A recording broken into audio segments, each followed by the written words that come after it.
Welcome to Data Mining Lecture 12.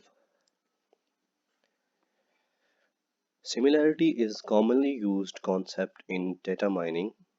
जैसे कि नाम से जाहिर है सिमिलैरिटी के दो चीज़ों का आपस में कह लें कि कितनी मुशाबहत है दो चीज़ों की।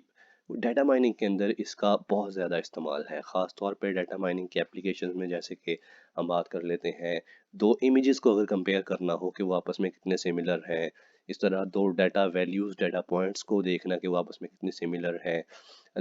अगर हम बात करें बिग डाटा के अंदर तो डीएनए पैटर्न्स ही देख लें। अगर दो बंदों के डीएनए पैटर्न्स को मैच करना हो तो क्या करते हैं, हम सिमिलैरिटी मेजर करते हैं। उसके लिए कुछ मैथमेटिकल फार्मूलाज भी होते हैं जिनको हम डाटा माइनिंग के अंदर यूज़ करते हैं। तो आज हम इसी कॉन्सेप्ट को देखेंगे। मिसाल के तौर पे सिमिलैरिटी को समझने के लिए ऐसा है, मिसाल के तौर पे होंडा और टोयोटा जो है ये दो बड़ी कंपनियां हैं गाड़ियों की, ठीक है। तो हम जब भी इन दो गाड़ियों को कंपेयर करते हैं तो सबसे पहले हम तीन चीज़ें देखते हैं। पहली चीज़ होती है कि कौन कौन सी चीज़ें इनमें सिमिलर हैं, सिमिलैरिटीज़। दूसरे नंबर पे देखते हैं कौन कौन सी चीज़ें इसमें डिसिमिलर हैं, कि कौन कौन से फीचर्स मुख्तलिफ हैं। और तीसरी चीज़ जो हम देखते हैं वो होती है सम हाउ रिलेटेड, कि कितनी यानी कि कितने परसेंट ये रिलेट कर रही हैं आपस में, कितने परसेंट रिलेट नहीं कर रही, या कितना कह सकते हैं। इसको एक टर्म यूज होती है प्रॉक्सिमिटी, जो कि आगे हम डिस्कस करेंगे। तो आज हम इन्हीं तीन कॉन्सेप्ट्स को देखेंगे। फर्स्ट है सिमिलैरिटी। सिमिलैरिटी असल में numerical measure of how alike two data objects are, कि हमारे पास दो न्यूमेरिकल मेजर्स होंगे तो उनको चेक करना है कि वो आपस में कितना मैच करते हैं। ये होगी similarity. Values are higher when objects are more alike, कि जब वैल्यूज जो हैं वो ज़्यादा मैच करेंगी आपस में सिमिलैरिटीज़ को, क्योंकि हम चेक कर रहे हैं। तो डेफिनेटली सिमिलैरिटी की वैल्यू तब ही बढ़ेगी जब दो वैल्यूज आपस में मैच करेंगी, या हम ये कह सकते हैं often falls in range of 0 and 1, कि अगर तो बहुत ज़्यादा मैचिंग हो रही है उनकी आपस में दो वैल्यूज़ की तो उनकी वैल्यूज़ 1 के करीब होगी। अदरवाइज अगर वो ज़्यादा आपस में डिफर कर रही हैं तो उनकी वैल्यूज़ 0 के करीब होंगी। तो आगे बात कर लेते हैं डिसिमिलैरिटी की। तो डिसिमिलैरिटी बिल्कुल अपोजिट कॉन्सेप्ट है सिमिलैरिटी के। इसको हम क्या ये कह लेते हैं numerical measure of how different two data objects are, कि अब हमने डिफरेंस चेक करना है। बाज़ औक़ात ये भी मतलब एक प्रॉब्लम होता है कि बाज़ औक़ात हमें दो चीज़ों का डिफरेंस चेक करना होता है। उसके लिए हम डिसिमिलैरिटी का कॉन्सेप्ट इस्तेमाल करते हैं। Values are lower when objects are more alike. यहाँ पे ये डिफरेंस है कि अगर वैल्यूज आपस में ज्यादा मैच कर रही हैं तो डिसिमिलैरिटी की वैल्यू उतनी ही नीचे जाएगी, क्योंकि हमने असल में उनके डिफरेंसेस को देखना है। तो हमें मैक्सिमम वैल्यू कब मिलेगी, जब वो ज्यादा आपस में डिफर करेंगे। Minimum dissimilarity is often zero, यानी कि डेफिनेटली वैल्यू जीरो की तरफ आएगी तो उनकी डिसिमिलैरिटी जो है वो कम है, ठीक है। अपर लिमिट वेरीज, यानी कि डिसिमिलरिटी में अपर लिमिट नहीं होती। हो सकता है आप, ये डिपेंड करता है फीचर्स को देखते हुए कि आपकी दो दो वैल्यूज हैं वो आपस में कितना डिफर कर रही हैं। आगे है थर्ड कॉन्सेप्ट है प्रॉक्सिमिटी। प्रॉक्सिमिटी जैसे कि मैंने पहले स्टार्ट पे इंट्रो में बताया कि ये क्लोजनेस ऑफ डाटा ऑब्जेक्ट्स, के कोई दो ऑब्जेक्ट्स हैं उनको देखना कि सम और रिलेटेड हैं, क्या वो आपस में उनके कुछ फीचर्स मैच कर रहे हैं। Objects with relationship are placed together. इसमें ये कॉन्सेप्ट होता है कि जो डाटा एक जैसा है उसको एक जगह रख लिया जाए। Proximity is associated with balance. तो इसको समझने के लिए मैं ये कह सकता हूँ कि फॉर एग्जांपल हमारे पास तीन वैल्यूज हैं, एक 40 है, एक 51 है, और थर्ड वैल्यू जो है वो 60 है। तो अगर हमने यहाँ पे डाटा का बैलेंस देखना है, डाटा को बैलेंस की बेस पे कह लेंगे हमने मैनेज करना है, तो 51 किसके ज़्यादा करीब है, 60 के, ना कि 40 के। तो हमें यहाँ पे बैलेंस के लिए इसको एक ऐसा पॉइंट ढूंढना होगा जहाँ पे डाटा जो है वो एक ऐसे पॉइंट पे लाई करता हो जहाँ पे डाटा आपस में बैलेंस हो रहा है दो डाटा पॉइंट्स के दरमियान। 40 और 60 के दरमियान जो बैलेंस पॉइंट होगा वो एक्चुअली 50 होगा। तो 50 जो है वो एक प्रोक्सीमेट वैल्यू होगी जो कि हमें ये बता रही होगी कि उसकी मैक्सिमम लिमिट 60 है और मिनिमम लिमिट 40 है। लेकिन अगर 51 वैल्यू आ जाती है तो हम कहेंगे कि वो ज़्यादा लाई कर रही है अपर रेंज में, अपर वैल्यू में, बैलेंस नहीं है। तो अब बात कर लेते हैं डाटा मैट्रिक्स की। जब भी हमने सिमिलैरिटीज चेक करनी होती हैं तो डाटा माइनिंग के अंदर हम डाटा मैट्रिसेस बनाते हैं, डाटा के मैट्रिसेस बनाते हैं, तब जाके हम सिमिलैरिटीज चेक कर सकते हैं। ये एक बहुत इंपॉर्टेंट कॉन्सेप्ट है जो कि इमेज प्रोसेसिंग में और डाटा माइनिंग में at the same time use होता है। तो इसकी डेफिनेशन में जैसे कि वो कहता है कि डाटा मैट्रिक्स होते क्या हैं, objects with same fixed number of attributes, के वो objects objects with same fixed number of attributes. Objects are presented in multi-dimensional space. Each dimension describes one attribute.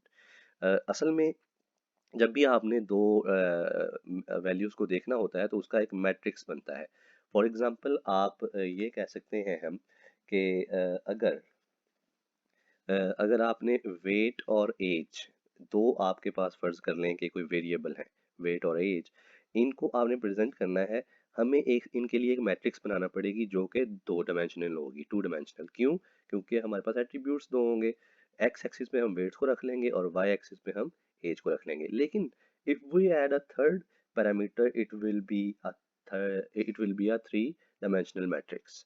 तो हम ये कह सकते हैं जैसे कि यहाँ पे एक मैट्रिक्स बनी हुई है जिसका ये जो फर्स्ट रो है x11 x, ये कहाँ से यहाँ से शुरू होती है और इसके सेंटर में कोई पॉइंट आता है x1k, ये एक केथ कॉलम है, x1p ये एक पीथ कॉलम है। ठीक है, इस तरह इसकी जो हाईएस्ट वैल्यूज हैं वो n तक जा रही हैं। ठीक है, ये रो 1 जो है ये किसी एक फीचर को शो कर रही है, फॉर एग्जांपल ये वेट्स को शो कर रही है।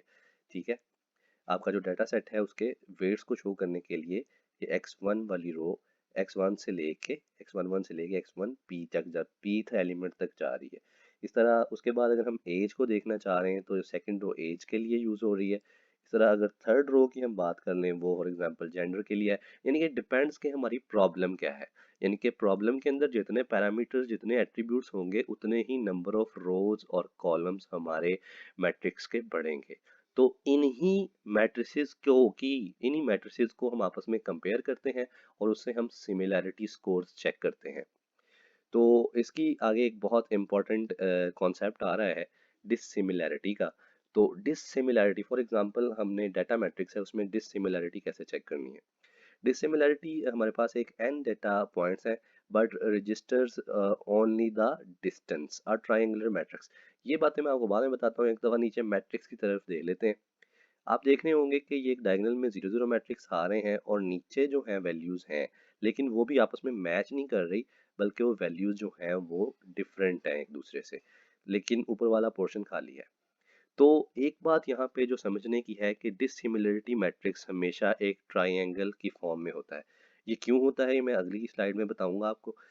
और जो डाटा मैट्रिक्स होते हैं जैसे कि हमने देखा ये एक रेक्टेंगल की फॉर्म में होते हैं, लेकिन जो डिसिमिलरिटी मैट्रिक्स होते हैं वो एक ट्राइएंगुलर शेप में होते हैं। ठीक है, इनमें होता क्या है, हमने डिसिमिलैरिटी में इनका दो डेटा पॉइंट्स का या दो कह लें कि एट्रीब्यूट्स का आपस में डिफरेंस, डेटा पॉइंट कहा जाता है बेसिकली इनको, इनका आपस में डिफरेंस चेक करना है। ठीक है, कह लेंगे डिसिमिलैरिटी चेक करनी है। यहाँ पे इसका सही कॉन्सेप्ट समझाया गया है। डाटा मैट्रिक्स है एक हमारे पास, फॉर एग्जांपल ये पॉइंट्स x1 x2 x3 और x4, और उसके हर पॉइंट के अगेंस्ट दो एट्रीब्यूट्स दिए गए हैं, एट्रीब्यूट 1 और attribute 2। For example x1 value यहाँ पे है तो इसकी इसकी जो है वो डाटा पॉइंट क्या बनेगा 1 और 2। ये देख लें आप, ये यहाँ पे देखें, ये 1 पे और 2 पे x1 पड़ा है। x2 को देखें 3 5, x2 कहाँ पे है जी, ये देखें 3 और 5, ये x2 पड़ा है। इस तरह x3 को देख लें 2 0 पे x4। अच्छा, अब हमारा मकसद क्या है, हमने इनका आपस में डिसिमिलैरिटी चेक करनी है। फॉर एग्जांपल यहाँ पे अगर हम आए, ये नीचे एक मैट्रिक्स बनने जा रहा है, x1 को x1 का x1 के साथ ही अगर डिफरेंस या डिस्टेंस चेक करें, अब x1 का x1 से डिस्टेंस तो 0 होगा, डेफिनेटली यहाँ पे वैल्यू 0 आ गई। इस तरह x2 का x2 के साथ 0 होगा, वहाँ पे भी 0 आ गई। लेकिन ये वैल्यू कहाँ से आ रही है, ये हम x2 का x1 से डिस्टेंस ले रहे हैं, x2 का x1 से डिस्टेंस ले रहे हैं, लेकिन इसके लिए कौन सा मेथड यूज हो रहा है? Euclidean distance. ये डाटा साइंस में बहुत ज़्यादा यूज होता है यूक्लिडियन डिस्टेंस। अगर आप आगे फ्यूचर में जब रिसर्च करेंगे इंशाल्लाह, तो आप लोग ये देखेंगे कि ये है जी यूक्लिडियन डिस्टेंस का फॉर्मूला। इसके अंदर आप क्या करते हैं, अपने एट्रीब्यूट्स की वैल्यूज को पुट करते हैं और उनका आपस में डिफरेंस निकालते हैं, फिर उसका स्क्वायर लेके उसका समेशन कर लेते हैं। तो इस तरह से आपको दो वैल्यूज का डिफरेंस मालूम हो जाता है।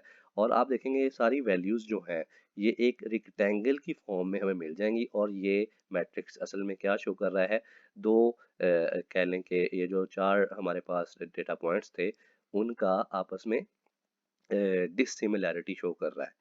तो ये था जी डिसिमिलैरिटी मैट्रिक्स। ठीक है। तो आज के कॉन्सेप्ट के अंदर हमने देखा सिमिलैरिटी और डिसिमिलैरिटी टर्म्स हैं क्या। ठीक है। और डिसिमिलैरिटी को मेजर करने का तरीका क्या होता है। तो इसको फ्यूचर में हम जारी रखेंगे। इसी में कुछ और भी कॉन्सेप्ट्स आते हैं, जैसे कि प्रॉक्सिमिटी है, इसके बारे में भी डिटेल में डिस्कशन होगी फ्यूचर में। लेकिन अगर रिसर्च पॉइंट ऑफ व्यू से देखें तो ये यूक्लिडियन डिस्टेंस जो है, या मोस्टली देखेंगे कि इमेज प्रोसेसिंग के अंदर भी, अगर अगर हम इमेज की भी बात करें तो इमेज के भी मैट्रिसेस ही बनते हैं। एक इमेज भी जो होते हैं ना, फॉर एग्जांपल दो इमेजेस हैं, उनकी वैल्यूज के भी मैट्रिसेस बनते हैं। अगर आप इमेज प्रोसेसिंग करें या आप में से किसी ने कोई सब्जेक्ट इमेज प्रोसेसिंग का पढ़ा है, तो वो देख जानते होंगे कि दो मैट्रिसेस बनते हैं, उन मैट्रिसेस का आपस में डिफरेंस लिया जाता है, फिर हमें पता चल जाता है कि आया कि दो इमेजेस आपस में मैच कर रहे हैं, सिमिलर है या डिसिमिलर है। उनके ऊपर भी ये यूक्लिडियन डिस्टेंस या इस तरह कुछ और डिस्टेंस टर्म्स होती हैं, जो आप फ्यूचर में अगर मास्टर्स या पीएचडी में जाते हैं तो आप देखेंगे। आपके लेवल पे फिलहाल ये यूक्लिडियन डिस्टेंस ही काफ़ी है।